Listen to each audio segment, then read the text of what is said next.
En el nombre del Padre, y del Hijo, y del Espíritu Santo. Amén. Ven, Espíritu Santo, y llena los corazones de tus fieles, y enciende en ellos el fuego de tu amor. Envía, Señor, tu Espíritu para darnos nueva vida, y se renovará la faz de la tierra. Deus que corda fidelium Santo Spiritus illustratione doquisti, da nobis in eodem Spiritu recta sapere, et de ellos semper consolazione gaudere per Christum Domino nostrum. Amén. Padre nuestro que estás en el cielo, santificado sea tu nombre. Venga a nosotros tu reino, hágase tu voluntad en la tierra como en el cielo. Danos hoy nuestro pan de cada día, perdona nuestras ofensas, como también nosotros perdonamos a los que nos ofenden.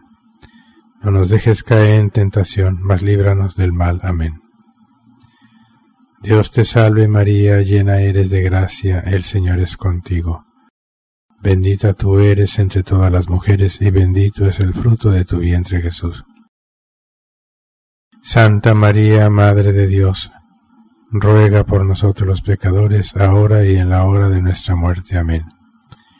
Gloria al Padre, y al Hijo, y al Espíritu Santo, como era en un principio, ahora y siempre, por los siglos de los siglos. Amén. San José, ruega por nosotros. Luisa, pequeña hija de la divina voluntad, continúa en medio de nosotros, viviendo y difundiendo el reino de la divina voluntad. Madre Santa, alcánzales el descanso eterno, y brille para ellos la luz perpetua. Descansen en paz, así sea. Que las almas de los sacerdotes difuntos, por intercesión de María Santísima, descansen en paz, así sea.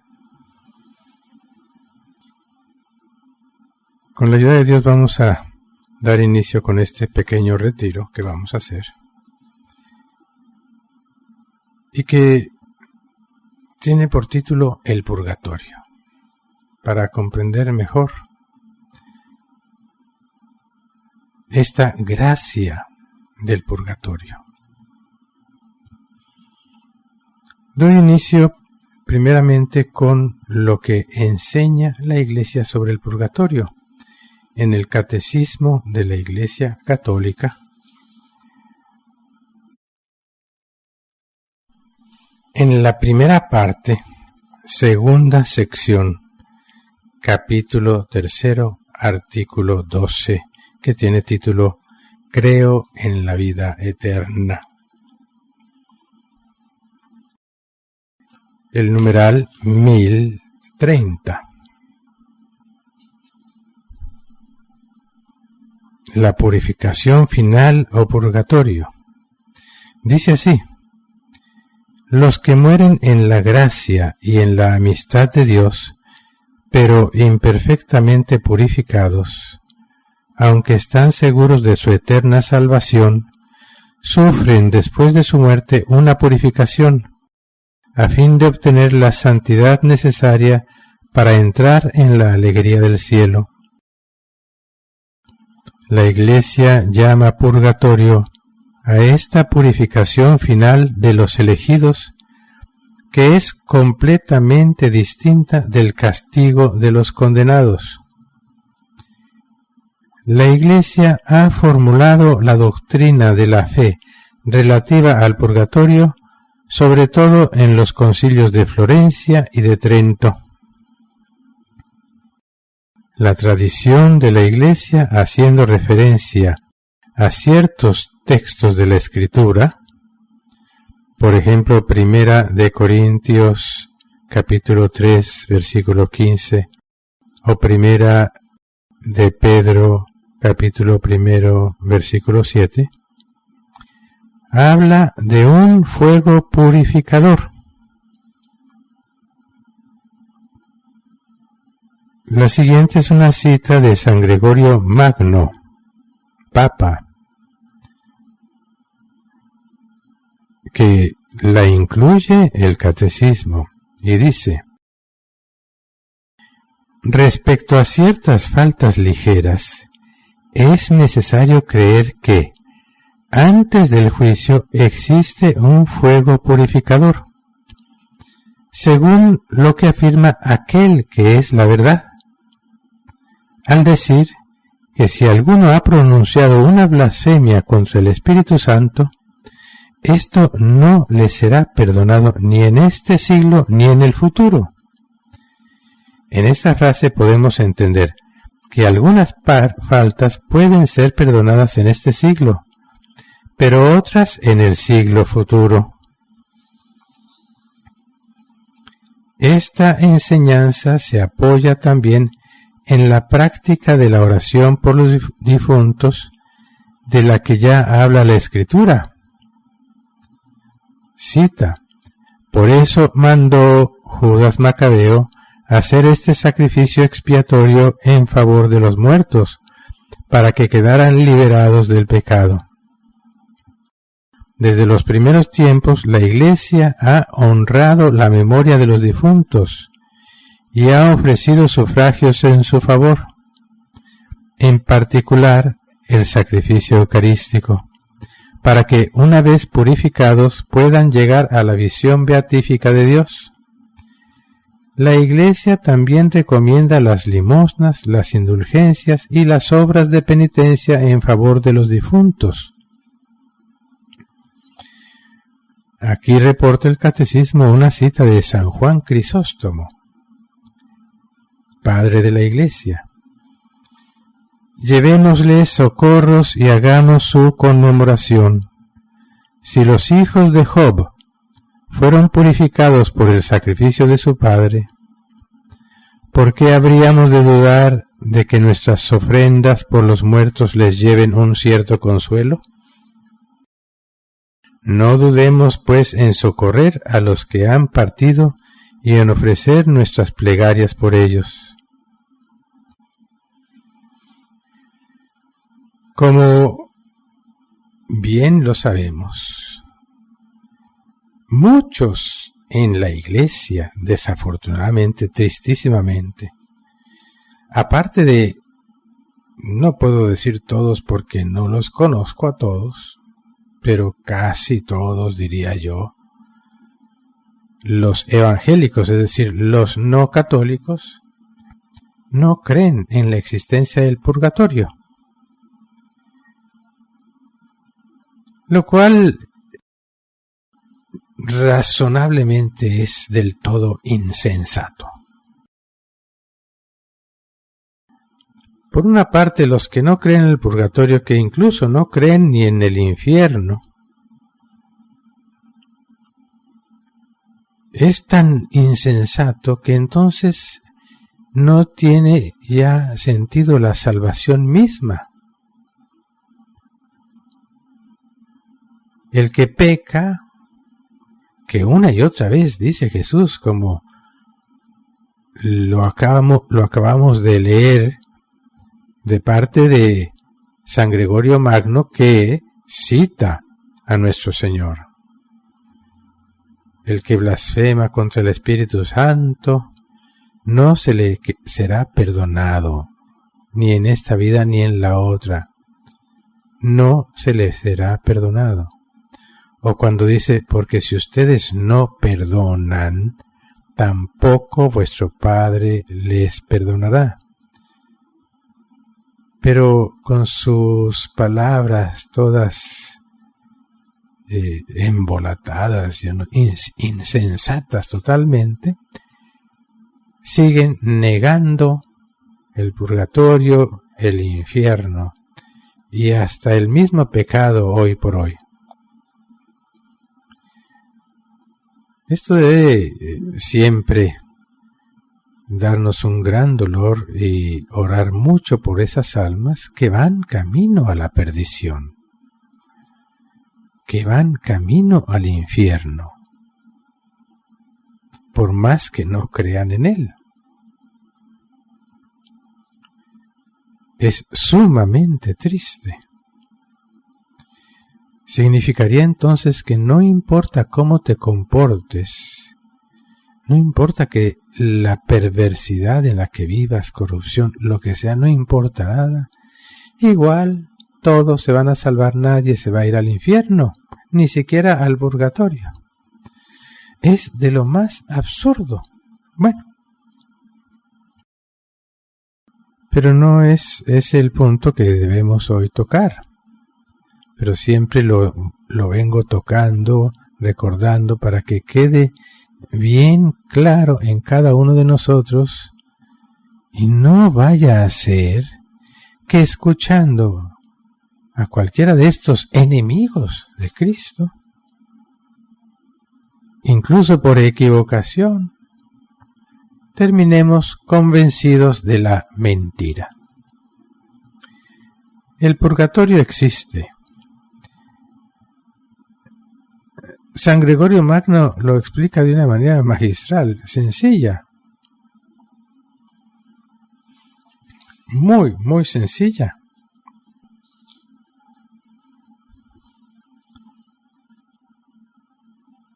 Repito ese párrafo que él escribió. Respecto a ciertas faltas ligeras, es necesario creer que antes del juicio existe un fuego purificador, según lo afirma aquel que es la verdad, Jesucristo, al decir que si alguno ha pronunciado una blasfemia contra el Espíritu Santo, esto no le será perdonado ni en este siglo ni en el futuro. En esta frase podemos entender que algunas faltas pueden ser perdonadas en este siglo, pero otras en el siglo futuro.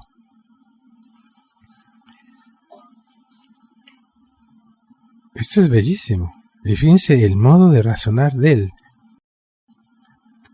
que muchas veces lo aplicamos nosotros. Jesús dice, no se le perdonará a quien blasfeme contra el Espíritu Santo, no se le perdonará en este siglo ni en el futuro. Lo que significa entonces que otros pecados que no sean blasfemia contra el Espíritu Santo sí pueden ser perdonados aquí, en este siglo, o en el futuro, en la vida eterna. Semejante a cuando yo les recuerdo aquello que dice Jesús, el que ve a una mujer y la desea en su corazón ya cometió adulterio. Eso significa también que el que ve un bien y lo desea de corazón, delante de Dios es como si lo hubiera hecho. El poder de nuestra voluntad que puede, sí, hacernos cometer pecados solo por el deseo. Nadie ve sino solo Dios y tú. Pero también el bien.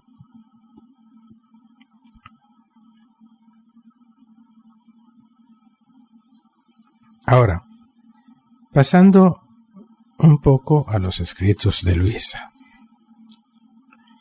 para ir entendiendo cómo Jesús mismo le va explicando.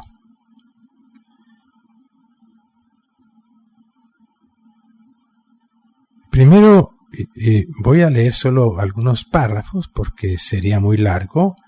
Hay muchísimos capítulos en los que Jesús le habla del purgatorio, de ser purificados, etc.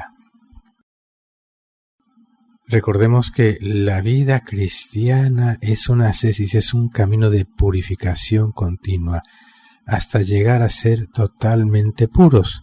Si aquí en la tierra no logramos la pureza total, deberemos terminar de purificarnos en el purgatorio. De ahí es donde viene la palabra purgatorio, de purificar.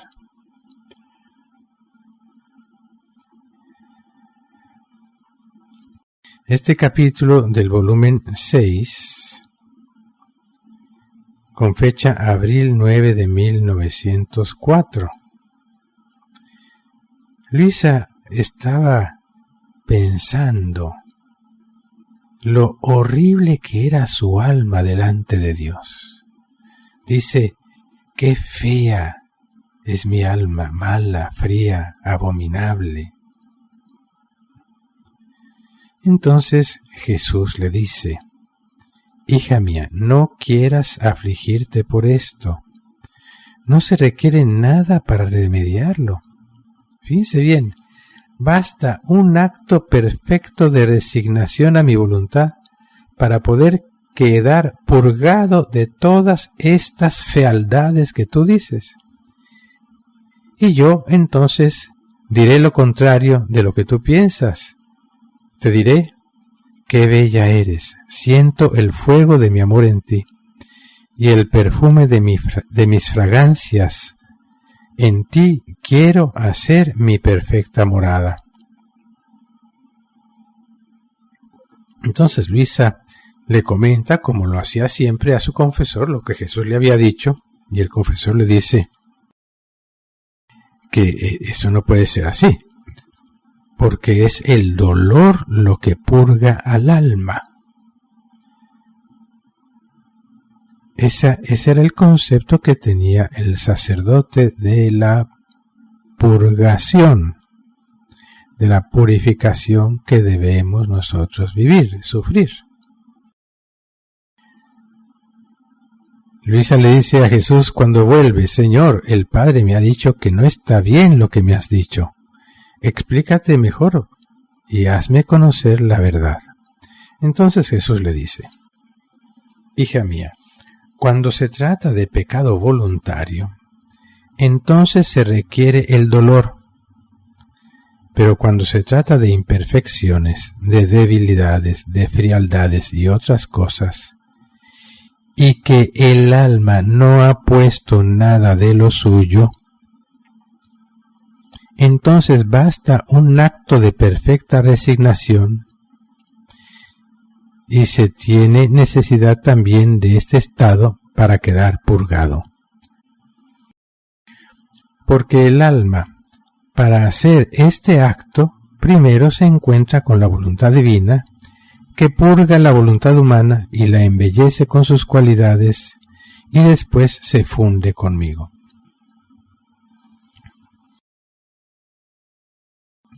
Este es un capítulo interesante porque, fíjense, habla de imperfecciones, debilidades, frialdades y otras cosas, y otra cosa es el pecado. Por eso dice, en aquello en lo que el alma no ha puesto nada de lo suyo, cuando estos defectos no son voluntarios, no parten de la voluntad. ¿Cuáles son estas imperfecciones, debilidades, frialdades, las miserias del hombre, que no son pecado? Son precisamente defectos involuntarios que todos tenemos, muchos de ellos ni siquiera nos percatamos de ellos. Pueden ser desde cosas tan simples como el modo de hablar, el modo de caminar, el modo de vestirse, naturalmente decente, ¿verdad? Pero pon tú, hombre, una ropa que en verdad se ve mal, ¿no? Y tal vez hasta molesta a otros, ¿no? Debilidades, el modo de hablar que no se pronuncia bien, a veces el modo de comer, tantas y tantas imperfecciones que se tienen. A veces es una incapacidad de hacer bien las cosas, pero no es voluntario. El alma hace lo posible por hacer lo mejor posible aquello que está haciendo. Sea, por ejemplo, hombre, tiene que cocinar, pero nunca termina de quedarle bien la comida y se esfuerza, ¿verdad? Toda clase de situaciones en las que la voluntad no entra. Otra cosa es que yo no me esfuerzo más en cocinar bien, por ejemplo. No me esfuerzo en vestirme bien para no molestar, digámoslo así. No me esfuerzo en hablar lo mejor posible. en ir mejorando en todas las cosas, sino que voluntariamente descuido. Y termina entonces siendo un pecado de falta de caridad, porque por amor debiéramos intentar ser mejores en todo sentido, sobre todo en nuestra relación con el prójimo, primero más cercano, la propia familia, y luego con los demás. Muchas veces nuestro modo de decir las cosas llega incluso a ser ofensivo. Posiblemente no terminamos de darnos cuenta y no hay esa voluntad de ofender. Pero si empiezas a percatarte porque te lo dicen, debes intentar mejorar. Aunque no termines de lograrlo, pero haces un esfuerzo de hacer mejor las cosas. Y entonces por eso dice Jesús, basta un acto de perfecta resignación. Uno se resigna en su propia debilidad porque Dios sí, así nos hizo. Pero no es que nos hizo y entonces tenemos que plantarnos ahí y ya no me importa, sino que en todas las cosas debe seguir habiendo un esfuerzo por mejorar en todos sentidos. La perfección no se alcanza solamente a nivel espiritual, descuidando todo lo demás, no. Antes bien, en las cosas pequeñas en las que muchas veces son tan insignificantes, siendo fieles en esas cosas, tomaremos fuerza para ser fieles en cosas mayores, incluso en todo lo espiritual. Entonces el hecho de que nos resignamos, en muchos capítulos Jesús habla de cómo la resignación es el inicio de aprender a vivir en la voluntad de Dios.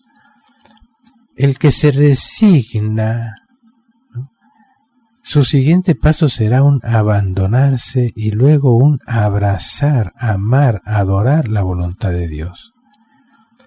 Ya resignarse a la voluntad de Dios es un inicio de adoración a la voluntad de Dios.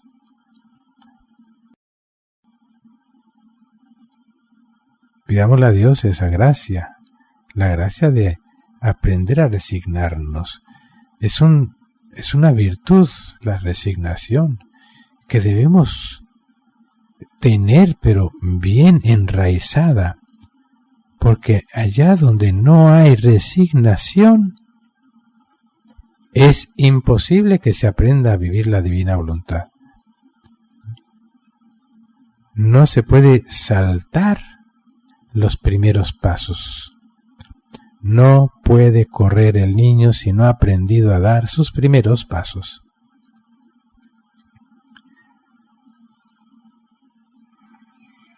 Pasemos ahora a otro capítulo muy interesante y muy bello, tomado del volumen 4, con fecha enero 6 de 1902. Luisa está meditando y dice ella: veía a varias personas que temían mucho a la muerte.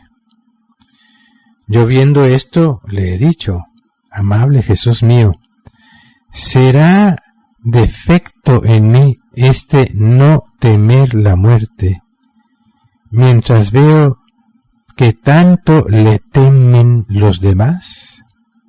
Y yo en cambio, pensando solo en que la muerte me unirá para siempre a ti, y terminará mi martirio de mi dura separación de ti, el pensamiento de la muerte no solo no me da ningún temor, sino que me es de alivio, me da paz, y hago fiesta por ello. dejando de lado todas las demás consecuencias que lleva consigo la muerte. Fíjense cómo Luisa siente que es un defecto no tenerle miedo a la muerte. Ahora vamos a ver que no es ningún defecto, sino todo lo contrario. En cambio, en la mayoría sí es un defecto de lo que hablábamos anteriormente, las debilidades. Y ante ese defecto, ese temor de la muerte, si se resigna uno a la voluntad de Dios, ya da grandes pasos de purificación. Pero miremos ahora qué es lo que Jesús le responde a Luisa. Hija, en verdad, ese temor extravagante de morir es locura, ya que cada uno tiene todos mis méritos, virtudes y obras como pasaporte para entrar al cielo, habiéndoselos dado en donación a todos. Y mucho más si aprovechando esta donación mía, ha añadido lo suyo. Y con todas estas cosas, ¿qué temor puede tener de la muerte? Mientras que con este segurísimo pasaporte el alma puede entrar donde quiera, y todos por consideración del pasaporte la respetan y le dan el paso. En cuanto a ti, este no temer para nada la muerte es por haber tratado conmigo y haber experimentado cómo es dulce y amada la unión con el sumo bien. Pero debes saber que, fíjense bien, el homenaje más agradable que se me pueda ofrecer es desear morir para unirse a mí. Y es la más bella disposición del alma para purgarse y sin ningún intervalo pasar directamente por el camino al cielo. Y este es el punto que quería en este momento detenerme, para entender la purificación. La más bella disposición del alma para purgarse. Y sin ningún intervalo pasar directamente al cielo.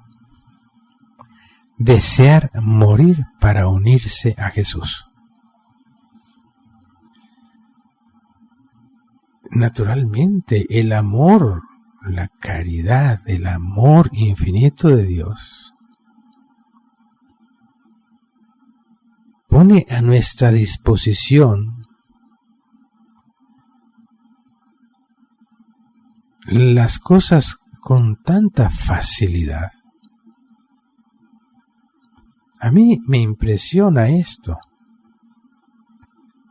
que tener un deseo enorme de morirse, pero fíjense bien, cuidado, morirse para unirnos a Dios, no morirnos para que todo esto termine, o porque ya no tengo nada que hacer. Mejor dicho, todo lo que las razones por las que mucha gente se suicida, y en estos tiempos tanto. No, un deseo enorme de morir para unirnos a Dios. Y ese deseo es un deseo que no va a llevarnos a hacer algo para morir, ¿no? Esperar el momento de Dios, pero no dejar de desear morir para unirnos a Él. Pongámoslo así, desear unirnos a Jesús. Y puesto que yo quiero unirme perfectamente a Jesús y sé que esa unión perfecta con Jesús solo se va a dar ya totalmente en el cielo, bueno, por eso quiero morir para unirme a Él. Esto entonces purifica todo lo demás. ¿Por qué? ¿Qué es el purgatorio? ¿Qué es todo esto que debemos purificar? es la falta de amor. Como muchas veces lo he dicho, todo pecado, no importa cuál, lleva consigo dos pecados: no haber amado a Dios y lo que sea que hayamos hecho, o lo que sea que no hayamos hecho y que debíamos hacer. El primer mandamiento: no haber amado a Dios con todo el corazón, porque quien ama a Dios con todo el corazón no peca. Y prácticamente el purgatorio será un dolor enorme de no haber amado a Dios, de haber desperdiciado tanto tiempo en lo que sea y a veces en tonterías, y no haber crecido en el amor de Dios. Esto lo dicen más de un santo, que incluso dicen que el último período que se está en el purgatorio ya no se purifica por los pecados, sino ya solamente el dolor inmenso de no haber amado suficientemente a Dios, de haber desperdiciado el tiempo, que si no hubiésemos desperdiciado el tiempo, Dios habría hecho de nosotros un prodigio de santidad. Eso lo vamos a ver todos, hasta el último de los últimos. Porque Dios, digámoslo así, puede sacar hijos de Abraham hasta de las piedras. Y veremos en el cielo que, digámoslo así, hasta los santos más pequeños serán una obra maestra de belleza, de santidad, de misericordia, de vida, de luz, de fecundidad, de parte de nuestro Señor. El alma entonces se da cuenta que Dios no pudo hacer su obra, una obra divina, un prodigio de su belleza, de su amor, de su fecundidad, de su santidad, de todo lo que Él es. Porque cuando Dios obra en modo divino, Él no quiere hacer obras pequeñas, sino obras tamaño Dios. Y es la falta de amor lo que produce el pecado, hasta llegar incluso a producir la muerte, porque aquel que no solamente no crece en el amor, sino que no quiere amar, digámoslo así, ama el no amor, no quiere amar. Es lo más terrible que puede suceder. Y por eso es que también habrá personas que tal vez se condenen, que puede ser que aquí en la tierra aparentemente no eran malas en nada, tal vez hasta buenas eran, pero se negaron rotundamente a amar a Dios. Había una rebelión total en ellos, con cualquier clase de pensamiento, pero piensen, muchos de ellos se rebelan contra Dios porque según ellos Dios debía hacer algo para que las cosas no fueran como son. Y muchos quieren ponerse en el lugar de Dios y hacer cosas buenas porque como Dios no lo hace, ellos lo van a hacer. Y puede ser que personas así lleguen a condenarse eternamente por su rebelión contra Dios y en el momento de la muerte se encuentren con Él y rechacen a Dios porque Dios no hizo lo que ellos creían que debía hacer. La falta de amor. El deseo de morir. El deseo, ¿qué es lo que deseamos? ¿Qué es lo que queremos? Pedidme lo que queráis ¿qué es lo que deseáis? Todo se reduce siempre a la voluntad. De hecho, el pleno consentimiento y advertencia se dan por la voluntad. La advertencia es saber que lo que vamos a hacer o lo que no estamos haciendo está mal. Y el consentimiento viene de la voluntad, es consentir permanecer en ese mal o hacer ese mal. A veces hablar mal del prójimo, lo que se llaman supuestamente piadosas mentiras, que de piadosas no tienen nada, etcétera. Cosas a veces que son insignificantes, pero en el fondo hubo una falta de amor, una falta de deseo de agradar a Dios, de amar más y mejor a Dios. Cuando el alma va alimentando el deseo de amar a Dios, crece el deseo de unirnos a Él,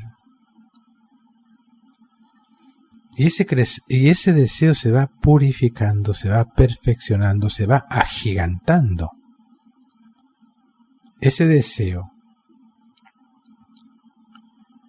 se va purificando porque vamos frenando todo deseo que no sea solo lo que Dios quiera.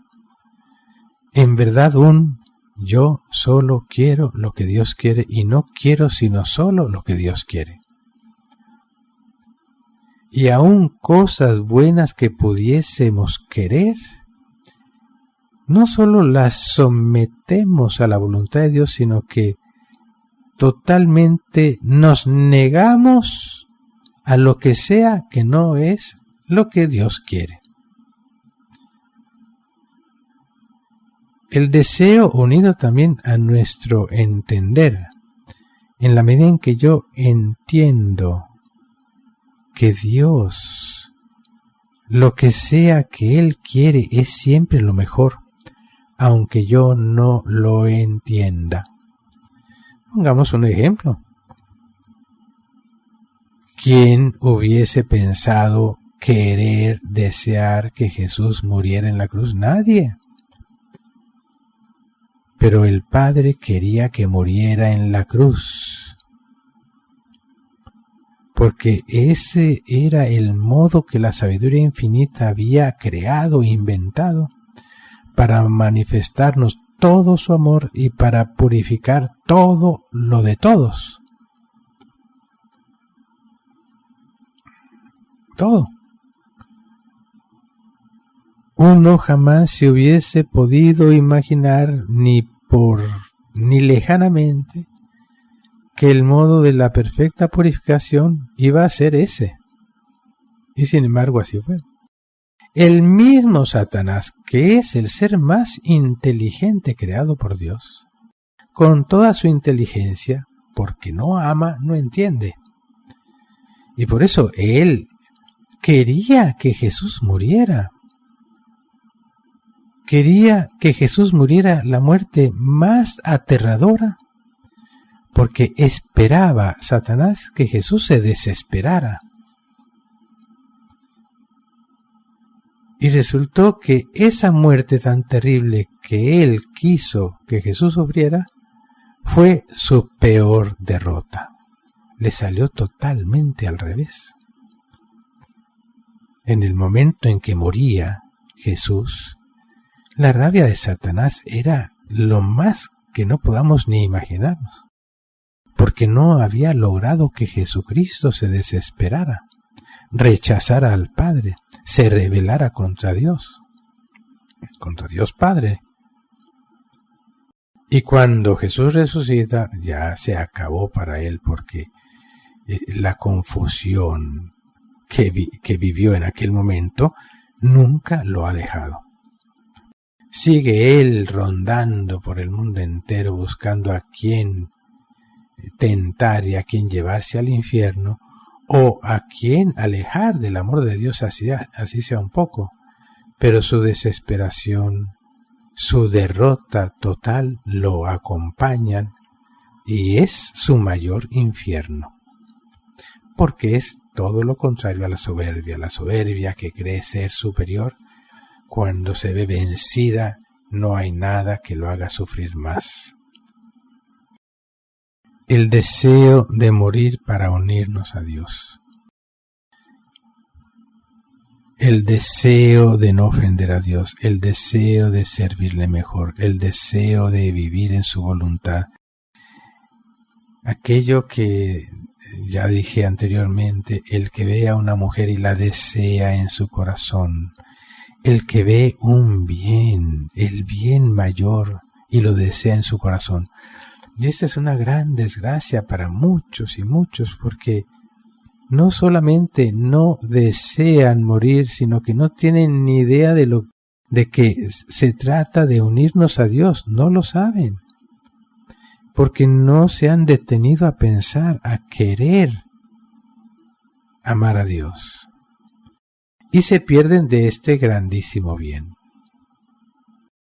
que pueden empezar a gozar ya aquí en la tierra, porque ese deseo enorme, como decía Luisa, fíjense, decía, el pensamiento de la muerte no solo no me da ningún temor, sino que me es de alivio, de paz. Aún en medio de ese gran martirio que vive ella, de la privación, el martirio es precisamente ese, el de que todavía no está unida para siempre con Jesús. Pero pensar en la muerte ya le da una esperanza, le da alivio, le da paz, e incluso festeja, hace fiesta por ello. Mira, te vas a morir. ¿Cómo lo ves tú? Si te dijesen, mañana te vas a morir, te vas a morir. Cuando a muchas personas que les ha dado cáncer o alguna otra enfermedad, que les dicen, tienes 3 meses de vida, ¿cómo lo toman? Con un gozo enorme, con un suspiro, e incluso, bueno, ya me voy a morir, voy a prepararlo todo para no solo bien morir, sino para morir muy bien. ¿Cuántos hay que saben por algún pronóstico médico que deben morir y no se preparan, sino que viven sumergidos en ese dolor? Es también una ofensa a Dios, porque ese temor significa que ni siquiera se han detenido a entender que cada uno, como le dice Jesús, por eso dice Jesús así, ese temor extravagante de morir es una locura. Porque cada uno, todos, tienen todos mis méritos, virtudes y obras como pasaporte para entrar al cielo.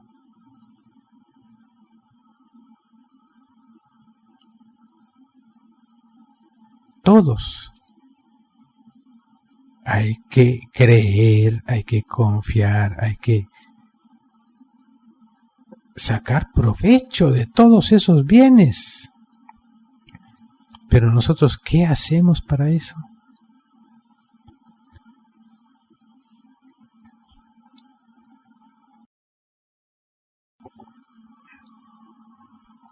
Esto, en verdad, es algo muy grande. En resumido, el purgatorio lo que hace es quemar todo lo que no es de Dios.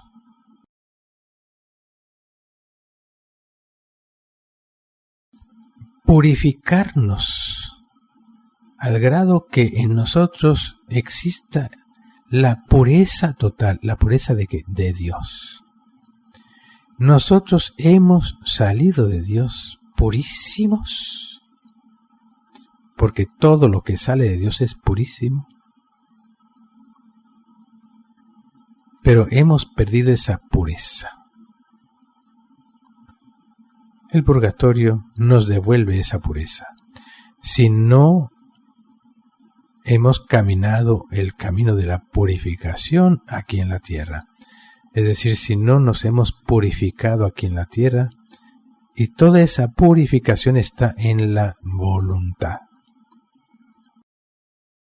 Cuando el alma su voluntad la tiene fundida completamente a la voluntad de Dios, lo purifica todo. Detengámonos aquí en esta charla y con la ayuda de Dios continuaremos más adelante. Dios te salve María, llena eres de gracia, el Señor es contigo. Bendita tú eres entre todas las mujeres y bendito es el fruto de tu vientre Jesús. Santa María, Madre de Dios, ruega por nosotros los pecadores, ahora y en la hora de nuestra muerte. Amén. Gloria al Padre, y al Hijo, y al Espíritu Santo, como era en un principio, ahora y siempre, por los siglos de los siglos. Amén. San José, ruega por nosotros. Luisa, pequeña hija de la divina voluntad, continúa en medio de nosotros viviendo y difundiendo el reino de la divina voluntad. Madre Santa, alcánzales el descanso eterno, y brille para ellos la luz perpetua. Descansen en paz, así sea. Que las almas de los sacerdotes difuntos, por intercesión de María Santísima, descansen en paz, así sea.